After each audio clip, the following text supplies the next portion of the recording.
제가 오늘 이번에 메가체인지라고 아까 시작하면서 이제 말씀드렸는데 주제를 잡았습니다. 메가체인지 어디서 나오기 시작했는지 동영상으로 먼저 한번 만나보도록 하겠습니다.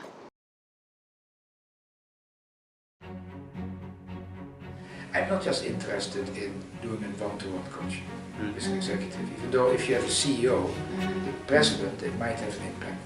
I'm interested, how can I change organizations for the better? I'm much more mega orientation. I mean, what can be done? And to change organizations, you have to do a lot of things at the same time. It has to do with structure, strategy, reward systems, technology, but the most difficult thing to change, and that's what you do, is changing the mindset.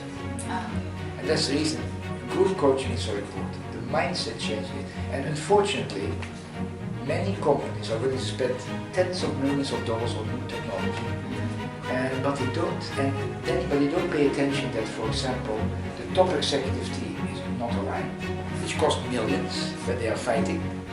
And they don't pay attention to how to really and how to do culture management. The most important thing of senior executive is talent and culture management. And that you have to really push down. Don't spend all this money necessarily on technology. It's also needed, but the most important is the brains of your people, the talent of your people. I wrote a little article about coaching BS. Good coaching bullshit. Now we have all this various, I have this model, and this model, and this model. I mean, I have no model. I probably have some model somewhere in my back of my head. But don't be so stuck to models, because they're not good. People are different.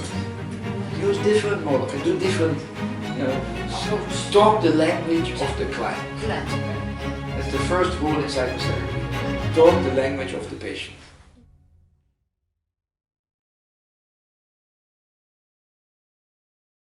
예, 여기까지만 보도록 하겠습니다. 예, 맨프레드 교수님 지난 1월에 저희가 파리에서 코칭 연수를 했습니다. 그때 저희와 이제 이야기를 나눠주신 내용입니다. 코칭이라고 하면 제가 처음에 말씀드린 것처럼 개인의 어떤 웰빙이라든가 뭐 이런 것들, 자기 발견 이런 것들에 많이 포커스가 맞춰져 있어요. 하지만 저희가 추구하는 이그제큐티브 코칭 같은 경우는 조직의 성과에 직접적으로 연동이 되는 겁니다. 그래서 이 조직을 바꾸기 위해서는 조직 문화를 사실은 바꿔야 됩니다. 제가 며칠 전에 어떤 회사에 상무님과 이야기를 나눴습니다. 그분께서 말씀하시는 게 요즘 너무 힘들다. 효율성을 찾을 수가 없다. 요즘 젊은 세대들이랑 같이 가려면. 그래서 제가 말씀드렸어요. 이제는 효율성의 세대는 아니라고요. 효율성을 높이기 위해서 예전에 우리가 수많은 것들을 포기를 했습니다. 제가 이제 예를 많이 드는 것이 뭐 그런 거예요. 건물을 짓는데 거기 안전장치를 제대로 하지 않습니다. 거기서 사람이 하나 떨어져 죽어요. 그럼 그 사람 1억 주고 나면은 끝나는 거예요. 근데 그거를 우리가 안전장치를 하기 위해서는 10억이 들어요. 그랬을 경우에 우리가 성장을 하던 시기에는 그 1억 주고 말어 이런 식으로 우리가 이제 밀어붙일 수가 있었다는 거죠. 하지만 이제는 더 이상 그렇게 할 수가 없습니다. 이제는 우리가 돈이 더 들고 우리가 성장이 조금 지연이 되더라도 같이 이렇게 빌드업해서 나가는 세상이 이제 되었고요. 그것이 점점 더 가속도가 붙고 있습니다. 그렇기 때문에 이 조직의 문화를 바꾼다는 것, 그것은 굉장히 중요한 부분이 되고요. 그리고 다행스럽게도 이 조직 문화가 바뀌게 되면 성과도 저절로 좋아진다는 그러니까 연구들이 계속적으로 발표가 되고 있습니다. 그래서 여러분들하고 그 이야기를 나눠보도록 하겠습니다. 조직 문화를 어떻게 바꿀 것인가? 그래서 조직 개발이란 것은 의도된 조직 문화의 변화를 말한다. 조직이 점점 좋아진다는 건 결국에는 조직 문화가 좋아진다는 겁니다. 그래서 우리가 사람에게 성격이 있다면 조직에는 문화가 있어요. 그래서 그 문화가 어떻게 좋아지느냐. 우리도 인격을 개발을 하고 우리가 더 나아지기 위해서, 성장하기 위해서 수많은 노력을 합니다. 그런 것처럼 조직도 문화를 바꾸기 위해서 계속적으로 성장을 해야 되는 거죠. 그래서 어릴 때는 이래도 괜찮지만 뭐 나이 들어서는 이런 행동을 하면 안 되고 이런 것들이 꾸준히 일어나는 것처럼 조직도 그 페이스에 맞춰서 사실은 발달이 되어야 되는 겁니다. 그래서 제가 어렵게 사실은 회사까지 찾아가서 JB 같은 경우는 그 예를 좀 말씀을 해주세요. 좀 사례를 좀 발표를 해주십시다. 제가 부탁을 드렸어요. 왜냐하면 우리가 처음에 시작해서 어떤 좋은 문화를 세팅하는 거는 뭐 처음에 이렇게 잘 될 수는 있어요. 근데 이게 그 굳어진 문화가 있을 때 그것을 바꾸는 건 굉장히 다른 분위기거든요. 그래서 그 부분에 있어서 조직을 개발하는 그런 그 어떤 문화를 바꿔가는 그런 모습들이 진정한 조직 개발이다. 이렇게 말씀을 드릴 수가 있겠습니다. 그리고 우리가 변화에 대해서 계속적으로 이야기를 하고 있는데요. 그런 근본적인 변화라는 것이 가능하냐? 앞에서 선생님들께서 이제 말씀을 해주신 것처럼 한 번에 변하는 건 없어요. 한 판에 변하는 건 없습니다. 제가 작년에 그 하버드의 의대에서 매년 그 코칭 컨퍼런스를 이제 진행을 하는데요. 거기를 다녀왔습니다. 거기에 이제 굉장히 유명한 그 심리학과 교수님께서 이렇게 말씀하셨어요. 연구 결과에 의하면 뇌는 기대 시스템이다. 이렇게 되면 이럴 거야 라고 기대를 사람들이 하게 된다는 거죠. 그게 우리가 프로그래밍이 돼 있다는 거예요. 그리고 뇌는 변화하지 않기 위하여 디자인되어 있다. 아주 극단적으로 말씀을 하시더라고요. 뭐 변화를 싫어해 이런 게 아니라 변화하지 않기 위해서 디자인이 되어 있다 이렇게 얘기를 해요. 하지만 기대 시스템을 변화시키면 변화가 가능하다라고 이야기를 합니다. 우리가 이러면 이럴 거야. 우리가 야단을 치면은 뭐 더 좋아질 거야. 이런 기대 시스템을 이제 우리가 바꾸면 변화는 가능해진다라는 거죠. 그래서 저는 이렇게 기대 시스템을 몇 가지 정리를 해봤습니다. 제가 그 코칭 장면에서 수많은 리더들을 만나면 이런 것들을 너무 당연하게 생각하시는 분들이 되게 많아요. 잘못됐다는 게 아니라 우리가 이거 익숙하고요. 여태까지는 어쩌면 저게 먹혔을 수도 있습니다. 첫 번째, 잘못을 하면 야단을 맞거나 부정적 피드백이 오면 다시는 잘못을 하지 않을 확률이 크다. 이런 식으로 생각을 합니다. 여러분들 그렇게 생각하십니까? 여기서 네 이렇게 말하기 좀 그렇겠죠. 네. 그래서 우리는 무언가를 잘못을 하면 그것을 반드시 지적하고 그것을 야단을 쳐야 된다고 이제 생각을 되게 많이 해요. 그리고 우리는 몰라서 잘못을 한다고 생각합니다. 그렇기 때문에 우리는 수많은 조언과 충고를 합니다. 알려주려고. 그리고 옳고 그른 것이 중요하다. 그래서 내가 하는 말이 맞잖아. 내가 하는 말이 틀려? 이걸로 수많은 사람들이 싸우게 됩니다. 사람들은 진실을 말한다. 그 사람이 말하는 것이 모두 다 진실되다. 이렇게 생각을 하는 경우 굉장히 많습니다. 근데 과연 그럴까요? 이게 우리가 가지고 있는 기대 시스템인 것 같아요. 네, 그거에 대해서 여러분들하고 제가 코칭 장면에서 하는 이야기를 좀 말씀을 드리도록 하겠습니다. 부정적인 피드백을 받아서 정상인이 더 좋아진다고 하는 연구 결과는 없습니다. 심리학의 역사가 100년이 넘었어요. 100년이 넘는 동안 엄청나게 많은 사람들이 그 부정적인 피드백, 야단이 사람을 바꿀 수 있을 거라는 거를 엄청나게 열심히 스터디했겠죠? 없습니다. 사실 비슷한 거 딱 하나 있어요. 정신분열병 걸린 사람들이 가족들이 서포트를 해주면 예후가 좋다라는 연구가 있어요. 거기에 단 하나의 예가 나옵니다. 예외가 있어요. 예외가 흑인 남성들의 경우는 부정적인 피드백이 예후에 도움이 된다라고 하는 딱 하나가 있습니다. 그거를 제외하고는 부정적인 피드백이나 어떤 인풋이 사람들을 변화시킨다는 연구 결과는 없어요. 그래서 여러분들이 만약에 가족 중에 흑인 남성 정신분열증이 있다, 조현병이 있다라고 하시면 그때는 이제 구박하셔도 돼요. 근데 그렇지 않은 다른 사람에게는 그게 먹힌다는 연구 결과가 없습니다. 안타깝게도. 네. 우리는 몰라서 잘못을 하는데요. 사람들이 사실은 굉장히 알고도 잘못을 많이 합니다. 우리가 안다고 해서 다 제대로 하는 거 아니에요. 여러분들 아시잖아요. 우리가 뭐 몰라서 제대로 못합니까? 담배가 몸에 좋은 줄 알고 피는 사람 없어요. 우리가 몰라서 하는 것이 아니라 우리는 익숙하고 그 변화라고 하는 것이 너무 어렵기 때문에 그냥 익숙함에 안착하고 난 몰라 이러고 사는 경우가 굉장히 많습니다. 그렇기 때문에 우리가 누군가 바뀌어라 얘기한다 그래서 그 사람이 바뀌는 건 아니에요. 아까 앞에서 너무 말씀들을 이제 잘 해주셔가지고 제가 더 이상 할 말이 없을 것 같은데, 그렇게 하라 그런다고 사람들이 바뀌지는 않습니다. 그리고 옳고 그른 것이 중요하다라고 생각하는데 제가 이거를 특히 이거는 문화적인 부분이 있어서 여러분들한테 요 질문을 한번 해볼게요. 여러분들이 그 이제 조수석에 타고 가요. 운전자가 있어요. 학교 앞을 지나갑니다. 학교 앞을 지나가는데 여기서 이 사람이 좀 빨리 가는 것 같아요. 그래서 50km를 이제 보니까 50km를 밟았어요. 그러다가 아이를 쳤습니다. 그런데 여기 CCTV도 없고 아무것도 없어요. 그랬을 경우에 여러분이 유일한 증인이 됩니다. 그랬을 경우에 여러분들이 50km 밟는 거 봤다라고 말씀하시겠습니까? 안 합니다. 네. 50km 맞는 거 안 하죠. 여러분들 아마 거기서 굉장히 복잡하게 셈법이 이제 오갈 겁니다. 굉장히 이제 복잡하게 오갈 거예요. 뭐 이를테면 뭐 운전자가 누구냐, 뭐 택시기사냐, 뭐 아니면은 뭐 우리 아버지냐, 그리고 뭐 다친 애가 얼마나 다쳤냐, 뭐 여러 가지 셈법을 이제 생각하시느라 바로 그걸 대답을 못 하실 거예요. 근데 이게 전 세계적으로 연구가 됐습니다. 이게 글로벌 연구예요. 전 세계적으로 연구가 됐는데 어떤 상황에서도 진실을 말하겠다. 그러니까 나는 이 사람이 뭐 아버지건 시아버지건 뭐 내 아들이건 50kg 밟는 거 다 봤다. 라고 얘기를 할 수 있는 사람의 퍼센티지를 연구를 했습니다. 국가별 연구를 했습니다. 그랬을 때 이제 어느 상황에서도 얘기를 하겠다 1위가 나온 나라가 스위스입니다. 97%. 거기는 무조건 얘기를 합니다. 진실을. 그러니까 아버지가 야 이 자식아 네가 거기서 그래도 되냐 이렇게 얘기하지 않습니다. 우리는 진실을 말을 해야 되는 것이 그냥 우리의 기본적인 기대 시스템입니다. 그렇게 기대를 합니다. 근데 우리는 어때요? 이게 연구 결과가 그래서 영국, 미국, 뭐 캐나다, 뉴질랜드, 뭐 이런 유럽의 프랑스 이런 데는 90%가 다 넘어요. 근데 우리나라 몇 프로일까요?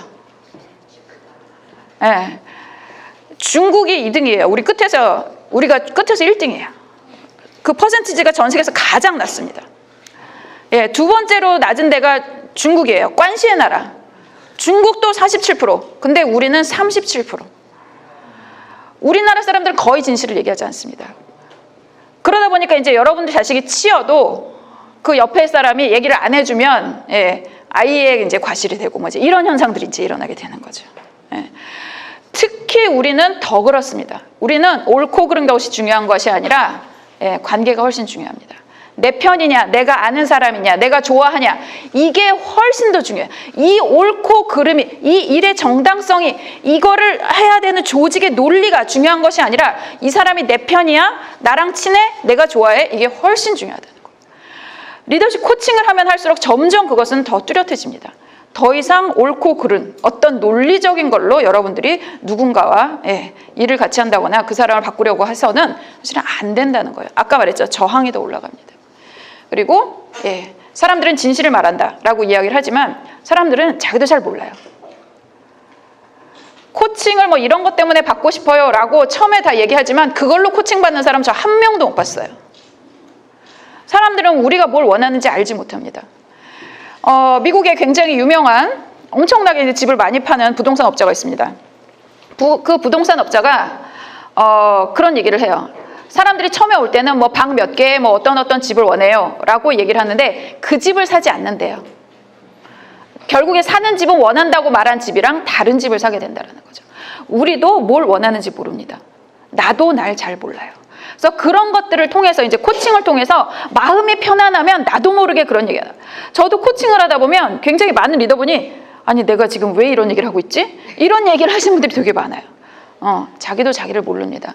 그래서 그 과정, 코칭 과정을 통해서 그걸 알게 되고 이제 그렇게 되면 자기를 만나게 되고 그럼 내가 뭘 원하는지를 알게 되면 다른 사람은 뭘 원할까? 그 부분에 대해서 더 신경을 쓸 수가 있게 되는 이제 그런 이해 폭이 넓어지게 됩니다. 그래서 우리가 이런 기대 시스템을 바꾸는 것이 코칭이라고 여러분들이 생각하시면 돼요. 코칭 하시는 분들이 굉장히 많이 우리가 답을 안에 갖고 있다라고 얘기를 하는데 이만큼 답 갖고 가려면 굉장히 오랫동안 성찰을 해야 됩니다. 그래서 저는 그냥 연구 결과 갖다 줘요. 이렇습니다. 진짜인 것 같으세요? 생각해보니까 그러네요. 그렇게 이제 해보면 거기서부터 내가 너무 당연하게 생각했던 그것들이 약간씩 흔들리는 것들을 느끼시게 됩니다. 그랬을 때 이 기대 시스템이 변하고 사람이 변화를 할 수 있게 되는 그런 것들을 이제 경험하실 수가 있게 됩니다. 그래서 사람들은 기대 시스템을 언러닝하는 것이 필요하다. 아는 것을 버리는 것이 필요하다는 거죠. 그리고 새로운 러닝이 필요하다. 새로운 학습이 필요합니다.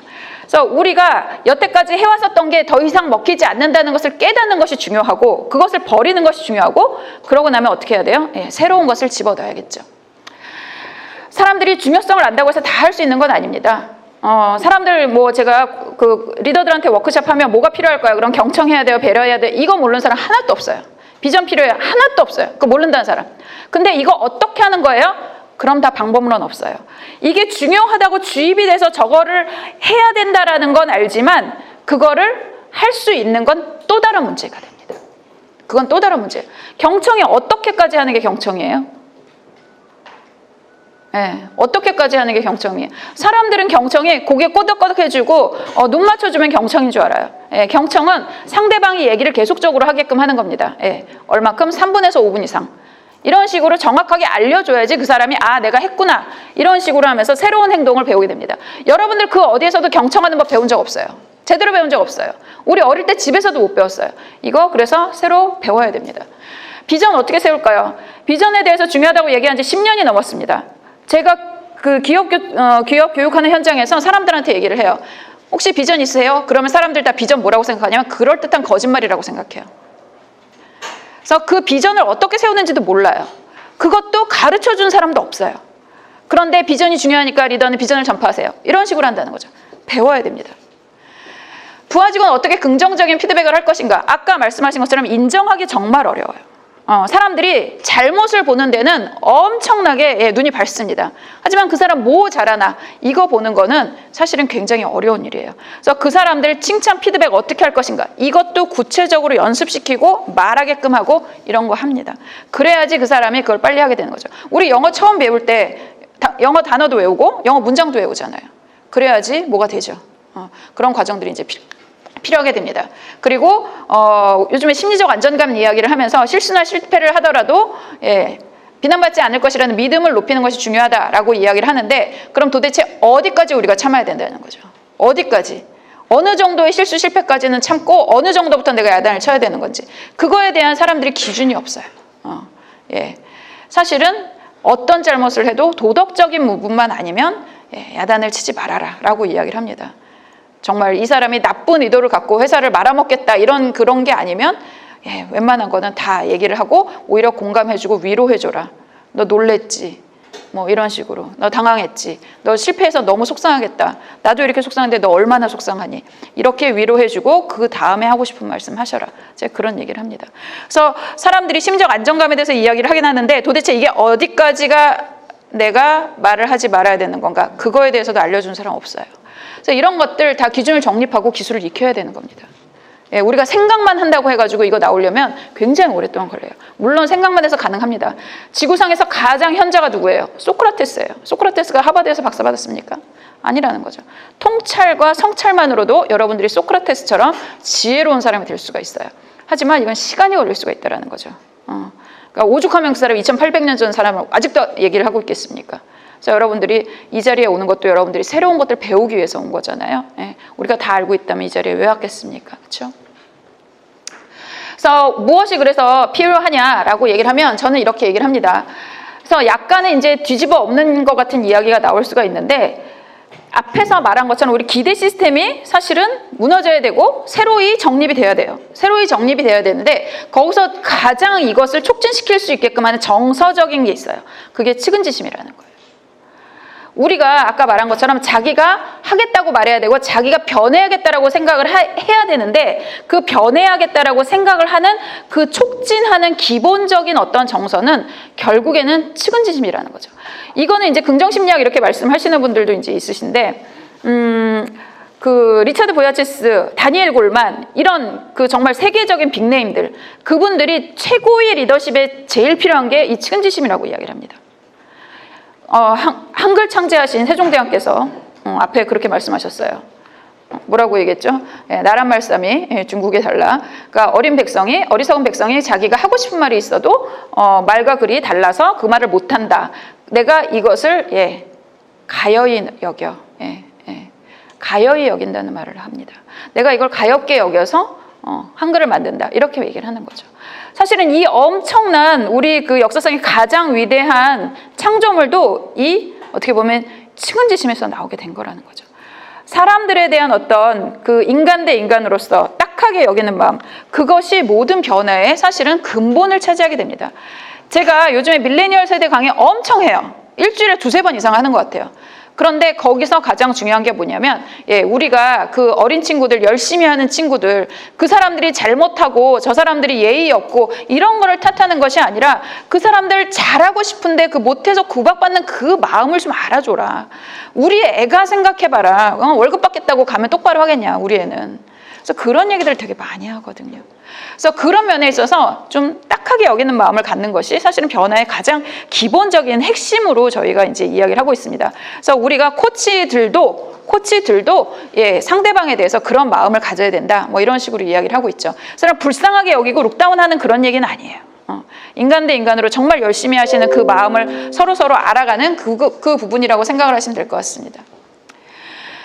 부교감신경계 활성화를 통해서 창조적이면 안정적인 조직을 가져가자. 이거 조금 난이도가 있는 얘기인데요. 사람들이 스트레스를 많이 받으면 교감신경계라는 게 활성화가 돼서 굉장히 예민해지고 모든 것을 부정적으로 해석하고 왜곡하는 경향이 있습니다. 하지만 사람들이 부교감신경계라는 게 활성화가 되면 마음이 편안해지고 사람들한테 측은지심을 갖게 되고 그리고 그 사람의 실수나 이런 것들을 받아들이게 되고 내가 도와주게 되고 이런 것들이 생겨요. 요즘 되게 많이 하시는 말씀이 협업이 잘 안 돼요. 이렇게 얘기를 하세요. 그러니까 부서 간에 어떤 이기주의가 생겨요. 그래서 이 두 부서가 좀 협업을 했으면 좋겠어요. 왜냐하면 이제 대기업에 가면은 제가 위에 있는 리더들을 하면 그 리더 밑에 이제 임원들이 계시잖아요. 그럼 그 밑에 팀들이 사실은 다 내 그 밑에 있는 부하 조직인데 여기서 팀 간에 어떤 그 화합이 안 일어난다라고 이야기를 되게 많이 하시거든요. 그랬을 경우에 거기서 어떻게 할 것이냐. 미국식으로 그냥 그 뭐 컨설팅 하는 사람들은 그러죠. 한 사람씩 뽑아갖고 일주일에 한 번씩 2시간씩 만나게 하세요. 이런 식으로 솔루션을 가지고 오거든요. 그거 갖고 사실 잘 안 돼요. 특히 아까 말씀드린 것처럼 우리는 친해야 되거든요, 일단은. 근데 친해지려면 뭐가 필요하냐? 예, 이런 부드러운 어떤 그 부교감신경계가 활성화할 때는 그런 환경이 이제 필요하다. 스트레스 레벨이 낮아지는 것이 필요하다 이렇게 말씀드립니다. 그리고 제너러시티 이제 이렇게 말씀드렸는데 예, 이건 뭐냐면 후세대를 길러내고자 하는 마음입니다. 예, 그 돈 많은 빌 게이츠와 마크 주커버그 이런 사람들이 왜 아프리카나 뭐 이런 데다가 돈을 퍼붓겠습니까? 돈 정말 원하면 예, 런던이나 뉴욕 같은데 부동산 사면 됩니다. 근데 왜 거기다가 이제 우리가 투자를 하냐는 거죠. 그렇게 해서 우리가 후대들은 더 잘 사는 세상, 더 좋은 세상을 만들기 위해서죠. 이런 마음은 누구든지 가지고 있습니다. 우리 인간이라면. 예. 그래서 그런 것들이 이제 우리가 필요하다 이렇게 말씀을 드리고요. 이런 것들이 비전과 가치에 녹아나야 된다. 저는 뭐 그렇게 말씀을 드려요.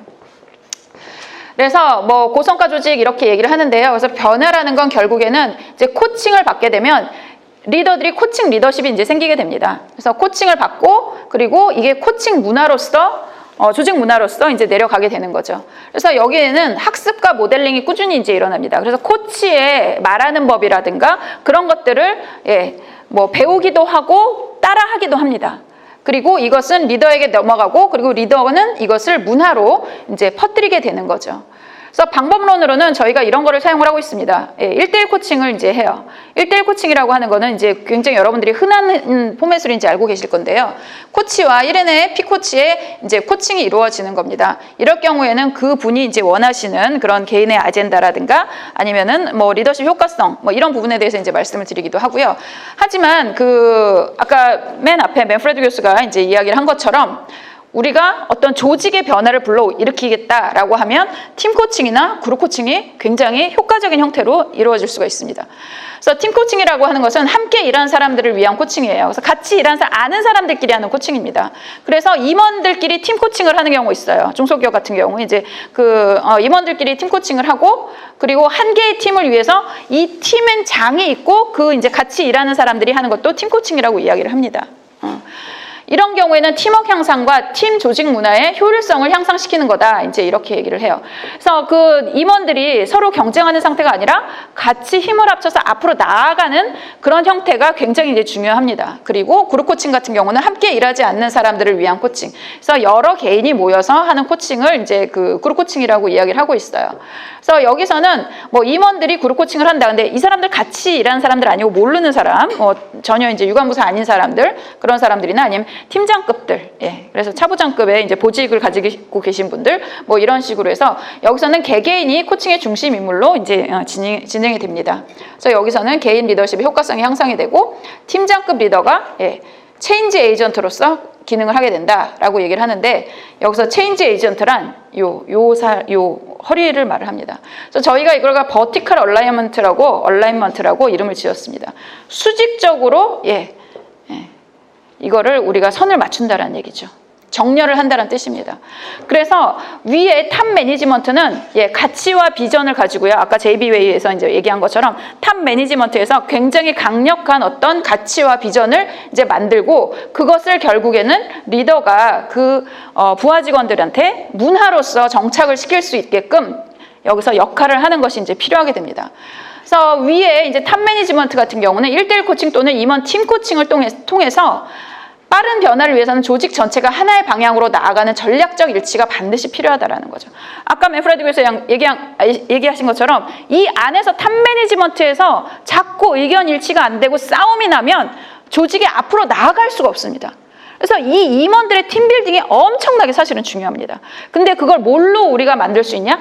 비전과 가치를 통해서 그것을 이제 만들 수 있다 말씀을 드리고요. 여기 허리가 제일 중요합니다. 처음에 JB에서 코칭 의뢰가 들어왔는데 팀장급을 해달라는 거예요. 보통은 이제 CEO라든가 임원부터 시작을 하는데 왜 팀장급입니까? 근데 여기가 진짜 일하는 미들맨들이거든요. 거기 있는 사람들이 사실 가장 중요합니다. 네.